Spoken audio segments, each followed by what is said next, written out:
పెద్ద నోట్ల రద్దు నిర్ణయం ఓ సాహసోపేతమైన నిర్ణయమన్నారు కేంద్ర మంత్రి వెంకయ్య నాయుడు. సమాజంలో వేళ్లూనుకుపోయిన అవినీతిని నిర్మూలించేందుకే మోడీ నోట్ల రద్దు నిర్ణయాన్ని తీసుకువచ్చారన్నారు. ఓవైపు పెద్ద నోట్ల రద్దు ప్రక్రియ కొనసాగుతుంటే కొందరు అక్రమార్కులు పాల్పడడంపై వెంకయ్య నాయుడు ఆగ్రహం వ్యక్తం చేశారు.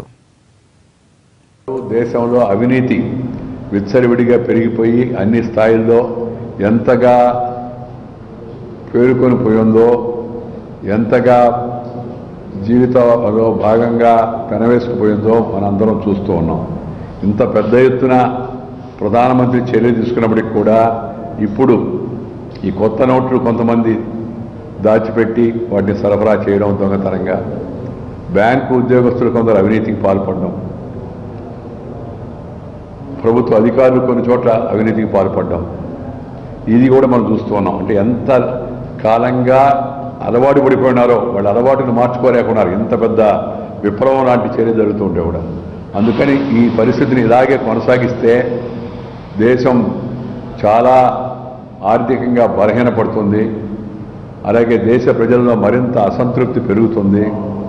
దేశ ప్రజలు మనం ఏం చేద్దాం, మన కర్మేదేని ఎవరు వచ్చినా ఇంతేలే, పెద్ద మార్పు రాదు అన్నట్టుగా ఇంతకాలం గమ్ముకున్నారు.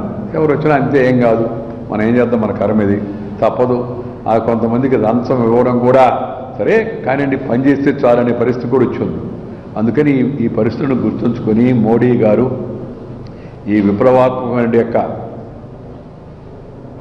సాహసోపేత నిర్ణయాన్ని తీసుకున్నాడు. ఇది సాధారణ నిర్ణయం కాదు. దీన్ని తీసుకోవాలంటే ఎంతో గుండె ధైర్యం, ఎంతో నైతికమైన యొక్క స్థాయి ఉండాలి. ఎవరంటే వాళ్ళు తీసుకోలేరు. గతంలో కూడా తీసుకోమని అధికారులు ప్రతిపాదించిన సందర్భాల్లో కూడా ఆనాడు ఉన్న ప్రభుత్వాలు నిరాకరించాయి, వద్దు, చాలా ప్రమాదం అని.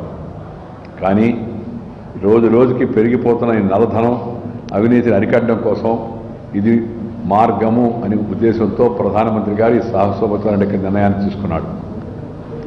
యావత్తు దేశం దీన్ని హర్షిస్తూ ఉంది. ఇప్పుడు కానీ ఈ ఉద్యమం, ఇది ఒక ఉద్యమం, ఇది ఒక విప్లవం, ఇది కానీ విజయవంతం కాకపోతే నౌ ఆర్ నెవర్, ఇప్పుడు కాకపోతే ఇంకెప్పుడు చేయలేము, పరిస్థితి మరింత చేజారిపోతుంది అన్నట్టుగా. ఒక మనిషికి ఆరోగ్యం దెబ్బతిని భయంకరమైన వ్యాధి వస్తే ఆ వ్యాధిని నయం చేయడం కోసం అవసరమైతే శస్త్రచికిత్స చేయాలి, సర్జరీ అంటా ఉన్నారు. అలాగే క్యాన్సర్ లాంటి వ్యాధి వస్తే ఆ క్యాన్సర్కి కీమోథెరపీ అని కూడా చేస్తాం. కొన్ని సందర్భాల్లో రక్త మార్పిడి కూడా చేస్తాం.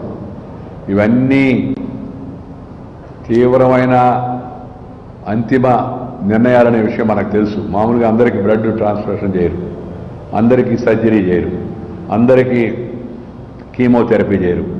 కీమోథెరపీ అంటే ఈ అవినీతి, నల్లధనం, క్యాన్సర్ వ్యాధిలాగా దేశంలో బాగా వ్యాపించిపోయి ఉన్నాయి.